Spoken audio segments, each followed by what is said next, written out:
اليوم اللي كنطالبوا من الحكومه هو على انه بدل ما تدعم المستوردين وبدل ما تدعم الناس اللي كيجيبوا من اسبانيا، تدعم لنا المنتوج الوطني. المنتوج الوطني ماشي في القطيع فقط، المنتوج الوطني في كل حاجه. حنا اليوم بغينا ندعموا المسائل الوطنيه ديالنا، ندعموا الكساب المغربي. شحال هذا الحولي الصغير هذا؟ هذا الصغير 5000 درهم. 5000 درهم؟ شحال هذا الخير هذا؟ هذا الحيراس هو 16000 درهم. ولا غادي يلعب لنا مع الريال مدريد يدير الكوتي بالبيستاش واللوز؟ مالو هذا عايش بالبسطيلات؟ 16000 درهم؟ مليون ونص و120,000. هذا الشيء اللي عطا الله. هو بزاف هذا الشيء، بزاف لانه هذه الاثمنه هذه في الحقيقه اللي قلنا لكم راه غير معقوله وما كايناش في الواقع. غادي نعرفوا الثمن الحقيقي ديال هذا الخير هذا شحال؟ الثمن الحقيقي هذا السي الحاج عطاونا فيه 130. الا بغيتي انت نخليه لك ثمن مزيان هو 140,000 ريال. اذا هذا الثمن الحقيقي ديالو هو 7000 درهم.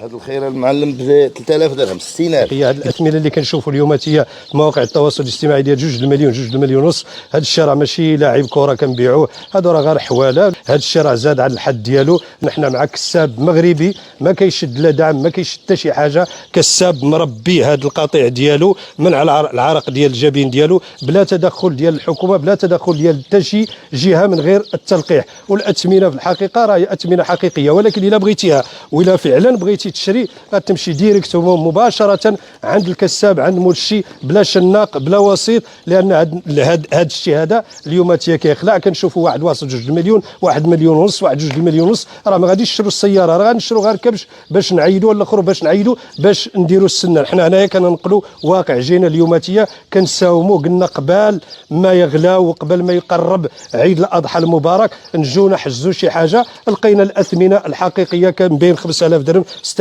درهم 7000 درهم. كنخسروا على واحد 500 درهم في الراس، وكيجيب لنا 160,000 راس ولا 500,000 راس، وكيبيعها لنا ب 3000 درهم ولا ب 4000 درهم، في حين خاص يبيعها ب 1500 درهم ولا ب 2000 درهم كاقصى تقدير. وهادو كيضيعوا. عندنا في المغرب اليوم واحد الازمه كبيره، 20 مليون راس اللي كاينه كنستهلكوا منها سنويا 6 المليون ديال الراس ديال الروس ديال الغنم. عندنا تقريبا 214,000 ضيعه فلاحيه اللي كتنتج لنا داخل الوطن ديالنا. كفانا استيرادا، بارك علينا الاستيراد. هذا ماشي بحال هذاك اللي جاي من اسبانيا ولا جاي من شي دوله اخرى، ما عرفنا باش عايش، ما عرفناش واكل، ما عرفنا حتى شي حاجه عليه. خاصنا نلتفتوا للواقع ديالنا، نلتفتوا للبلاد ديالنا، نلتفتوا للمواطنين ديالنا، نلتفتوا للكسابه ديالنا، ونعاونوا الناس اللي الطبقات الفقيره والطبقات الهشه باش تقدر تعيد. لانه هذا رهان دائما كيتكرر. وهذه الهضره كنقولوها كل سنه، ولكن للاسف لا حياه لمن تنادي، لا شي حاجه، ما كاين حتى شي حاجه كتغير. كتبقى دار حليمه على عادتها القديمه. اليوم هذه رساله كنقولوها وكنأكدوها من خلال من هنا من هذه البلاصه هذه عند هذا الكساب هذا. حنا ما كنديروا لا اشهار، ما كنديروا حتى شي حاجه. حنا جينا ننقلوا واقع باعتبارنا كنحاولوا ننوروا الراي العام باعتبار مسؤوليتنا. كنقول لكم على انه هذا الشيء اللي كيتقال في مواقع التواصل الاجتماعي راه ما صحيح. الاثمنه الحقيقيه سير قلب عليها، قلب على المليح. ولكن للاسف الشديد كنرجع كنقول على انه مع هذه الحكومه هذا ومع هذا الوضع هذا راه القدره الشرائيه ديال المواطنين الدورات. المواطن راه ما قادر يشري حتى ب 1000 درهم، فما بالك 7000 درهم ولا 6000 درهم. اذا كان خاص تدخل حقيقي، خاصنا نعيدوا النظر في بزاف ديال الحوايج. راه ما غاديش يبقى كل عام عندنا